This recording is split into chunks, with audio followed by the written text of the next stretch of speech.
Everyone, and welcome back to my channel. As you can probably tell by the title of this video, we're going to be talking about Black Lives Matter today. Apologies first up if I get anything incorrect or use wrong terminology, or feel free to correct me in the comments also, absolutely not a problem. I'm here to listen and learn and here to share my thoughts with you. The idea of this video is not to speak louder than the Black community, but to encourage the people, particularly in the UK, because that's where a lot of you guys are from, to think about what we can do here. There's been a lot of press and media coverage. I mean, in London as well, especially if you're, living here and you're keeping up with the news. There's been a lot of protests lately, but there's also been a lot of focus in the US, and it appears that there seems to be a little bit of a question about whether the UK is racist or not. And so I thought I'd share some statistics today. I thought I'd leave you a load of links down below for you to take a look at if you feel like educating yourself. Talk about a couple of books and things, some of which I've already read myself, but I'm going through again just to kind of as a refresh.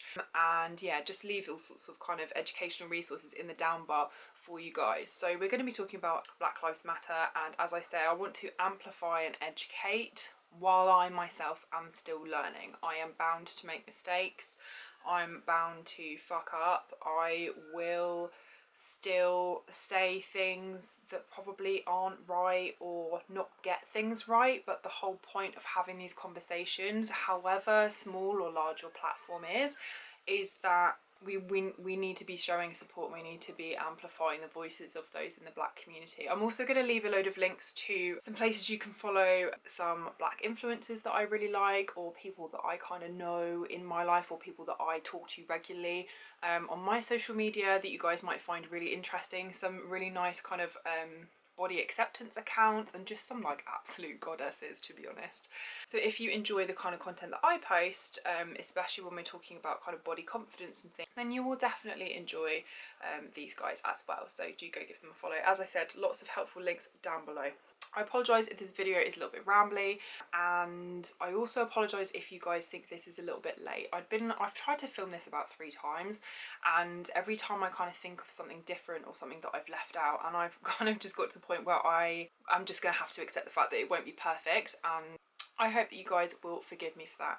I've been very active on my social media regarding Black Lives Matter since George Floyd was murdered, and I've also been very open about talking about politics and Brexit and things like that, but I feel like I have kind of let myself down. Even though I haven't been silent, I haven't been doing enough, and that's kind of what this video is about. So first of all, I want to make it really clear to you that I am an ally and I need to be doing a better job. So we can all be doing a better job.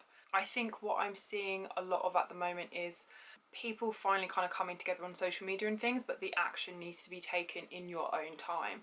So although, for example, this video is going up obviously, but I was quite quiet over the last few weeks on YouTube.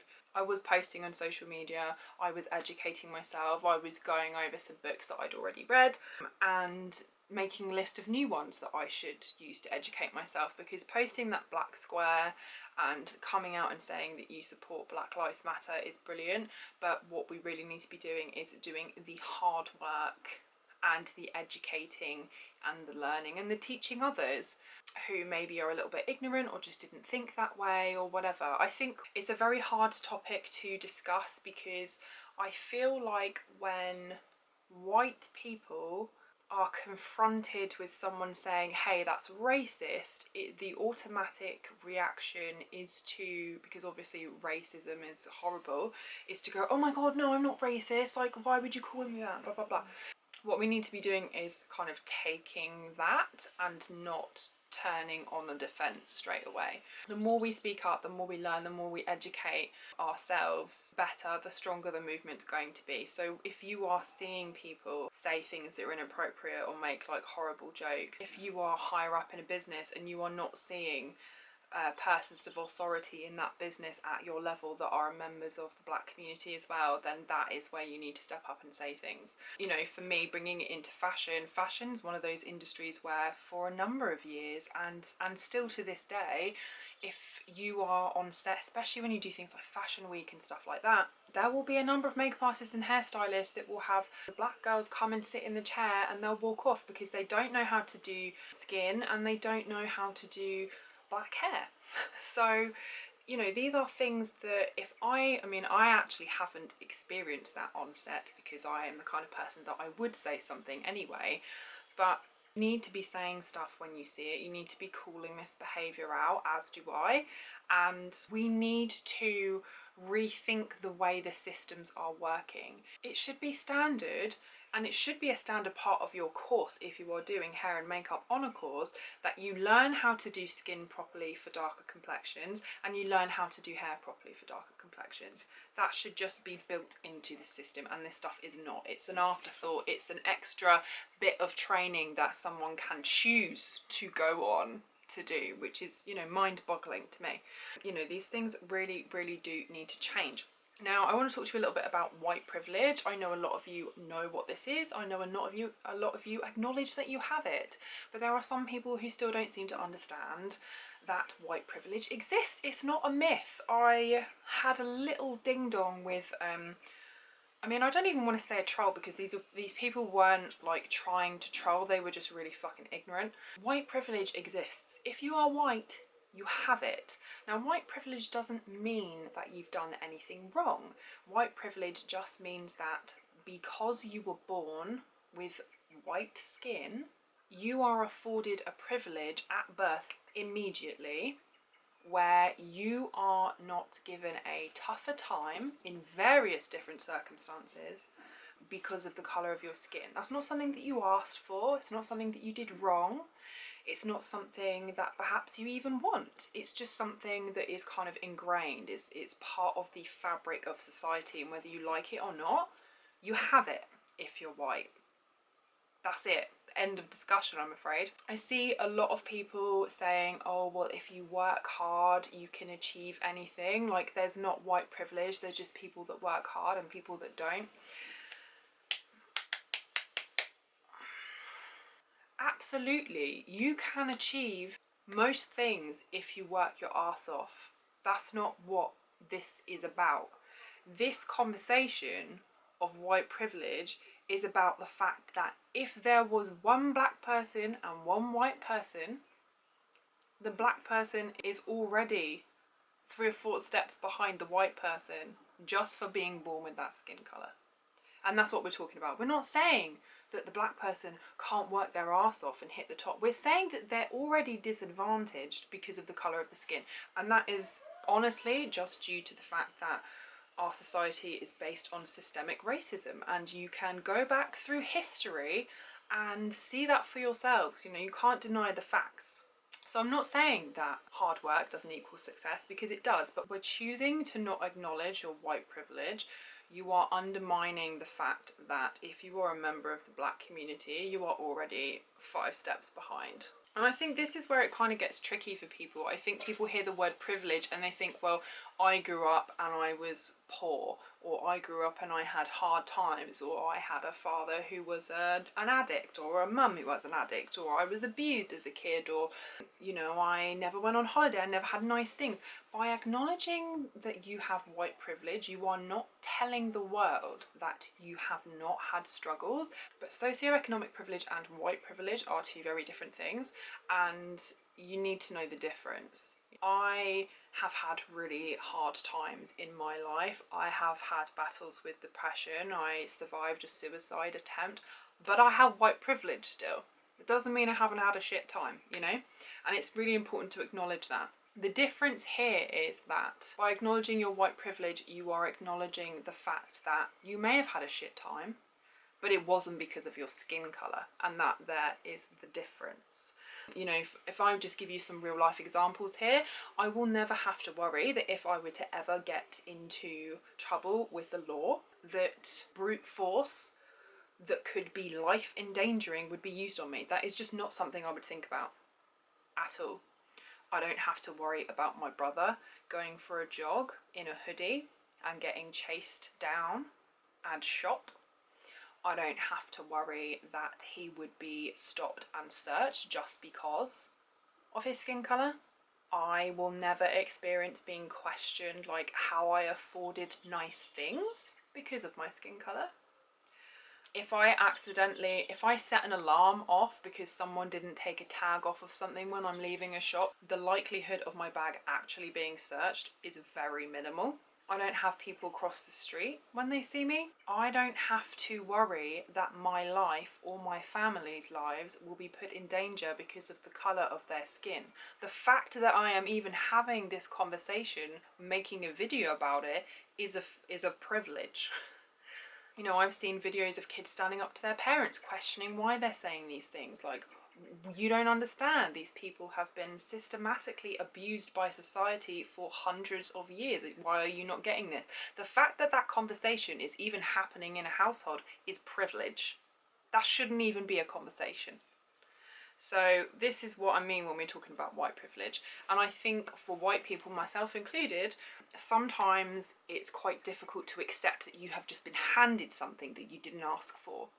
But I think it's really important that you accept that you have been handed that. And it's not your fault also. This is not your fault. We didn't ask for it. Some of us didn't want it. But it's there. Whether you like it or not, it's there. And it would be wisest to acknowledge it.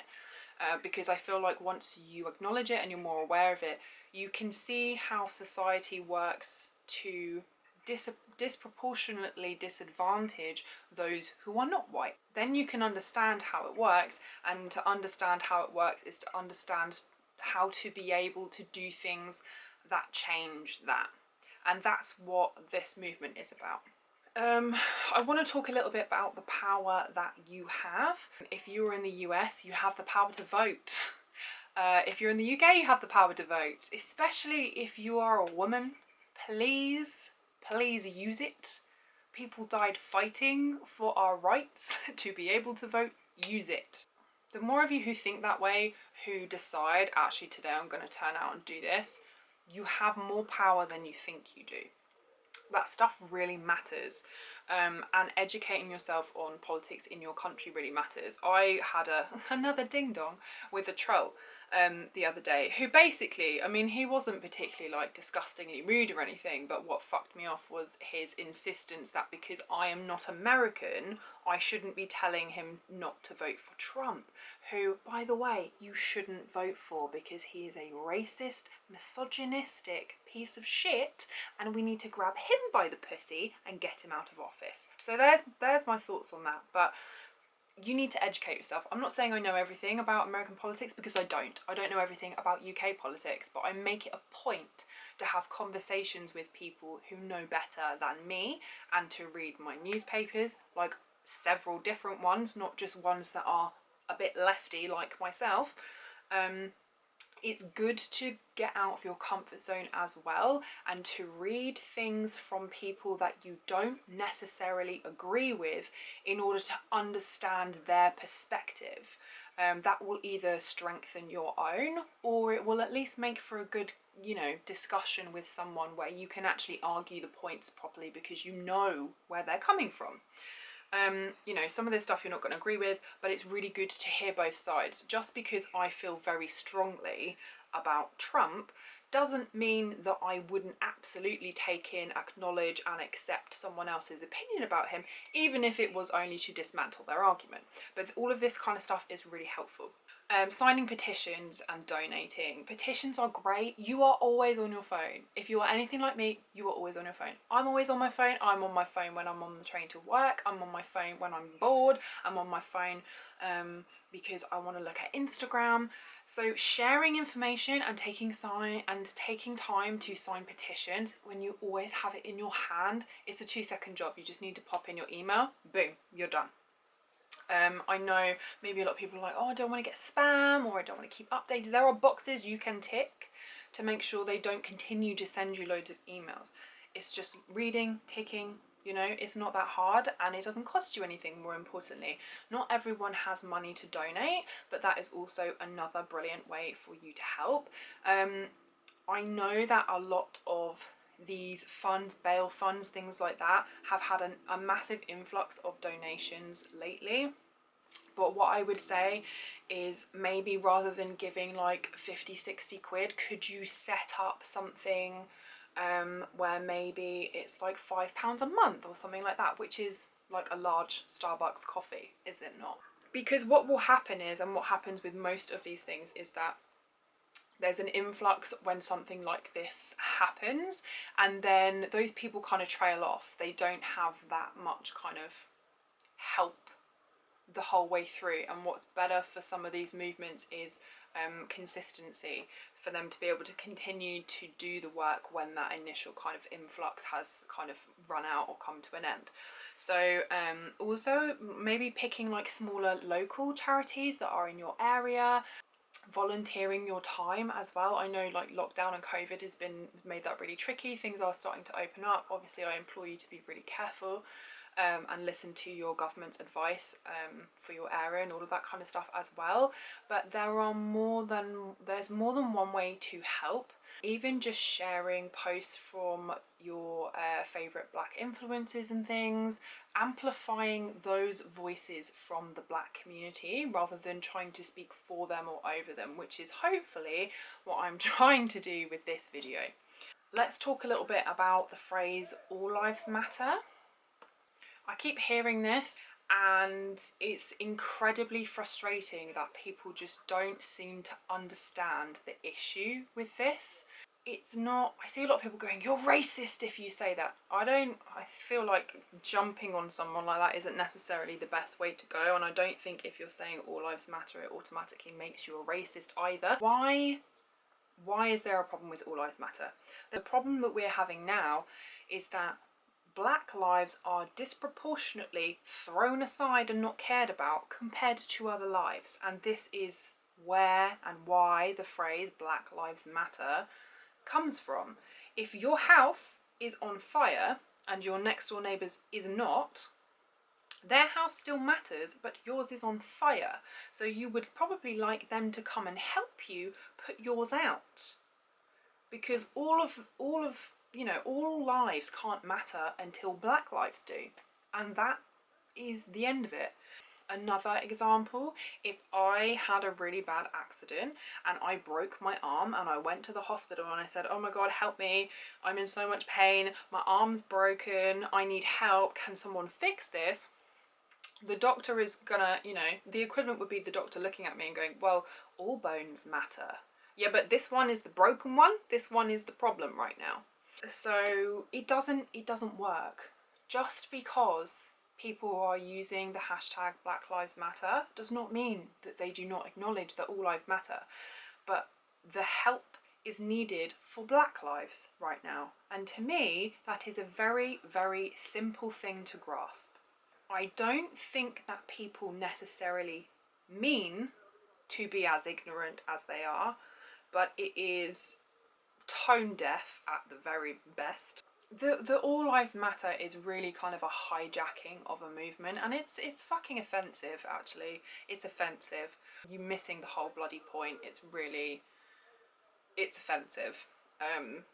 Let's talk a little bit about the protests and the looting going on, how I feel about those, what I've kind of seen online and things. First is first. I think that protesters and looters need to be put into separate categories.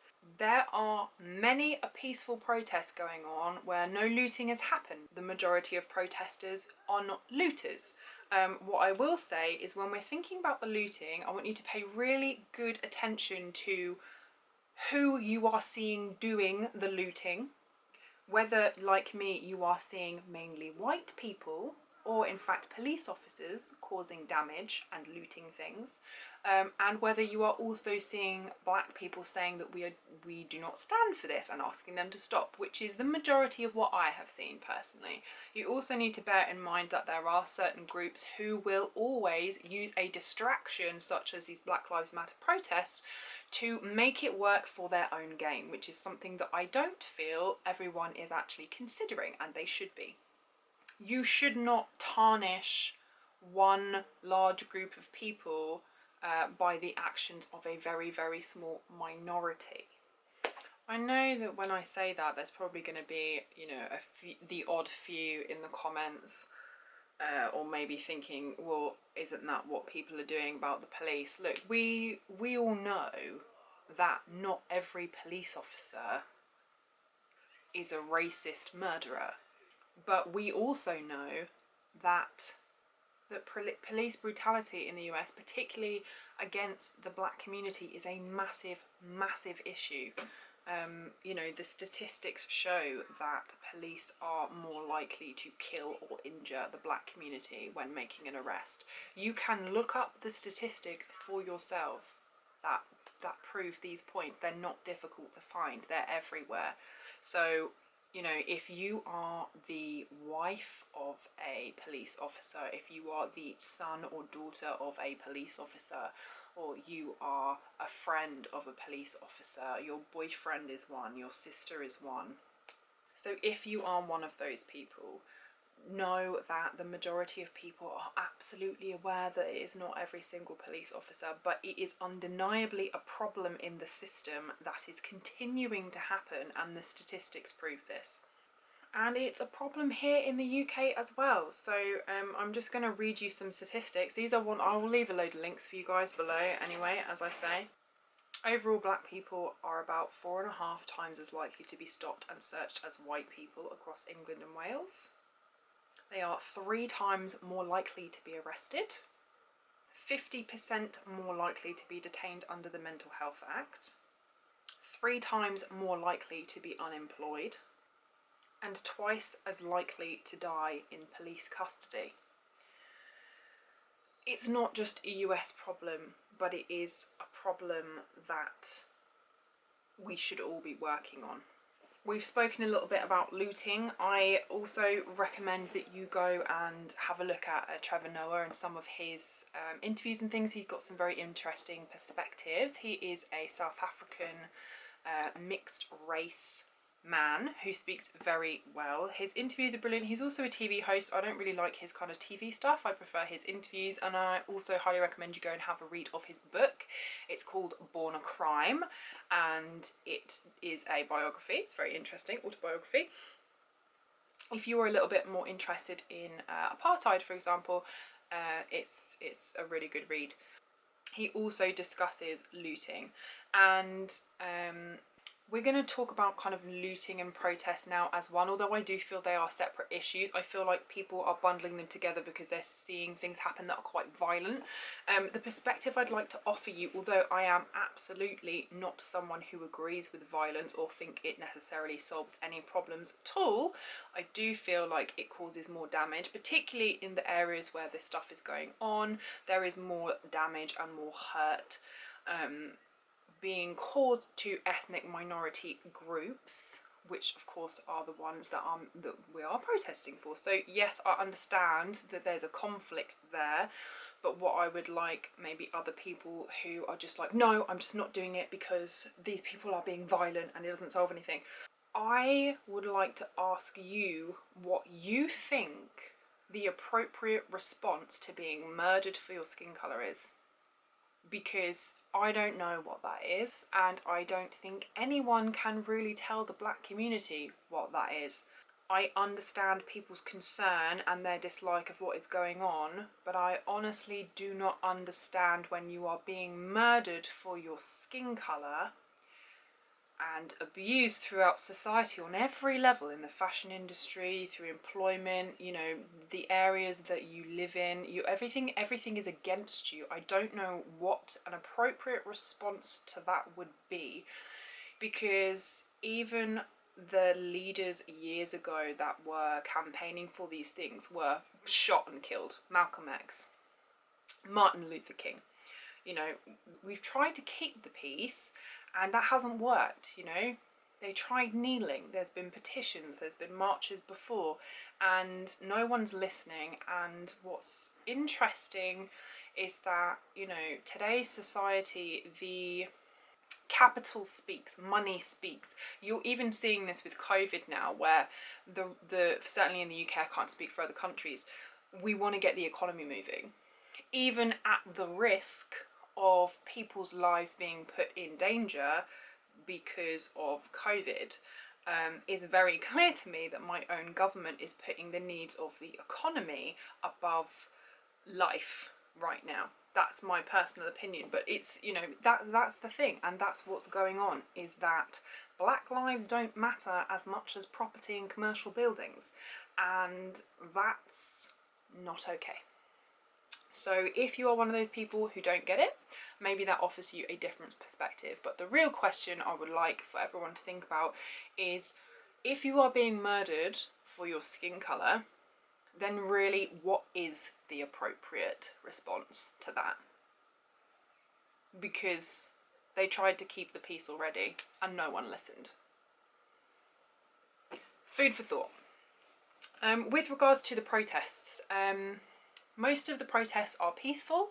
I think this is a great thing. I realise that people have a lot of concerns with COVID. I'm not a doctor, but I do know several people who work in medical field, paramedics, doctors and such, and I've also seen a lot of doctors supporting the protests on YouTube, Instagram, both in the UK and in the US. If people are trying as best they can to keep their distance, they are washing their hands regularly, they are wearing face coverings, as is actually a legal requirement now, particularly if you are in using public transport in the UK. That came in this week on Monday, the day that I'm filming this, the 15th. There is no reason that you would be putting yourself in far more danger than perhaps if you're going to work or something. There's no reason that you can't, if you are doing everything you can to try and keep yourself safe. What I find interesting though is that there seems to be a lot of people who were holding signs, protesting, I want to get my hair cut, my body, my rules, anti-lockdown this, anti-lockdown that, are now the people going, oh my god, COVID, what are you doing? Just because we're talking about black lives. The hypocrisy is deafening and it's pissing me off. You can't have it both ways. Pick one and stick to it. The other point I think is important to consider is that, yes, this is perhaps more risky than staying at home, but the issue that's going on here is affecting people's lives. So although I'm not one for violence, and I think you should be, you know, trying to stay away from large groups of people and wearing your face covering and stuff, I appreciate that people are concerned about it, but kind of similarly to the point I just made, most people are happy to go, you know, to the pub when they open shortly in the UK, and I've seen a fuck ton of people on the beach. So where was the concern then, I wonder? I don't feel like you can do one thing that kind of goes against the rules and then be like, but people are being killed and people are protesting and I don't like that. It just doesn't work for me. I feel like the moderate risk that people are taking, if they are taking the correct precautions and they are then isolating afterwards, which is what has been suggested by medical professionals, is to isolate for 14 days afterwards, then I don't necessarily see that it is a massive problem, particularly if these people are being peaceful. I myself have not gone to any protests because the protests that are anywhere near me have all been in London, and for me to travel in to what is kind of the epicentre for my country, or a larger city, when I am responsible for 2 other members of my household, feels like I do not want to take that risk and put them potentially in danger. You guys know my mum has some health issues at the moment. I am already going out to work, so I feel that's not an appropriate action for me to take when I am also responsible for other members of my household. I would also suggest that if you are shielding or anything like that, obviously you shouldn't be going to these things, but I have made that decision because I am able to do things from home to also help the movement. So that's a personal decision that I took, but I have absolutely no issue with people protesting what's going on right now. I am in full support of it, and many medical professionals are as well. Again, I'll leave you a link. Dr. Mike made a really good video. Not only is he beautiful to watch, but he was talking about precautions to take and things that you guys might find helpful if there are still protests going on that you wish to attend. I think we are done here. It's a quite long video. I hope you know my thoughts and feelings. I do want to make it really clear. I am an ally, and I've always been an ally, but I certainly acknowledge that I don't know everything, even though I'm making this video, and maybe it sounds like I think I do. I really don't, and I'm open to be educated, and we all need to do better, including myself, and that means using platforms to speak about these things, and also maybe being uncomfortable with doing it, because this stuff is meant to be uncomfortable.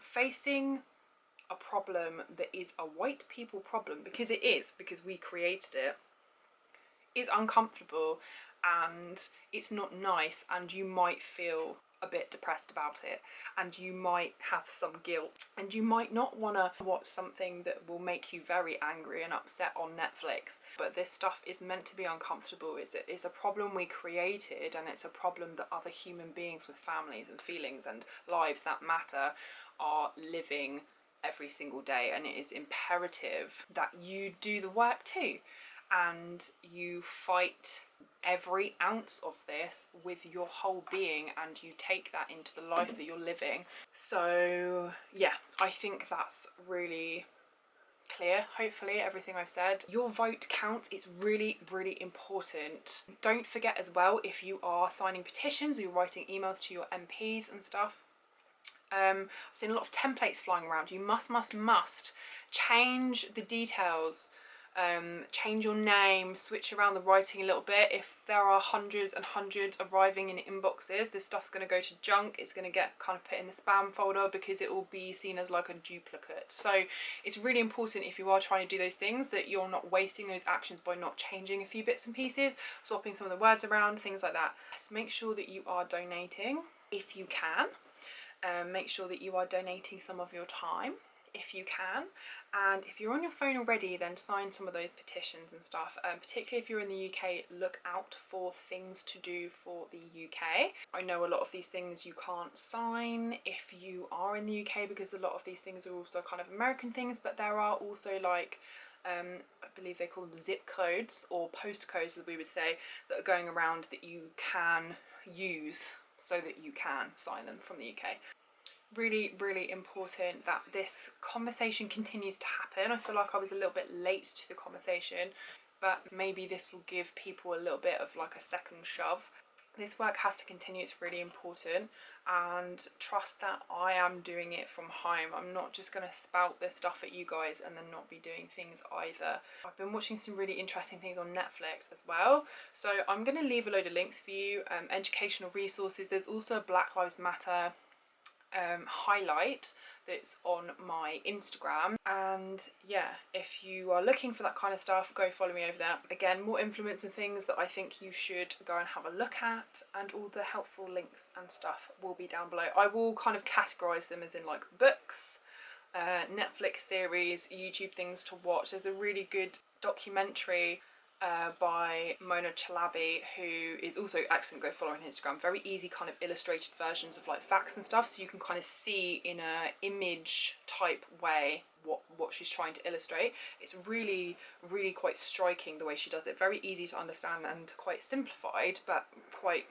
it kind of makes an impact. But she did a fantastic documentary which is free to view on YouTube, called Is Britain Racist? And it also looked at organisations like the English Defence League and stuff that we have in this country, who I believe were the ones that were doing the Nazi salute outside the Boxed Up monument this week. Interesting. So yes, go have a look at those. I will see you in the next one, and yeah, see you soon. Bye.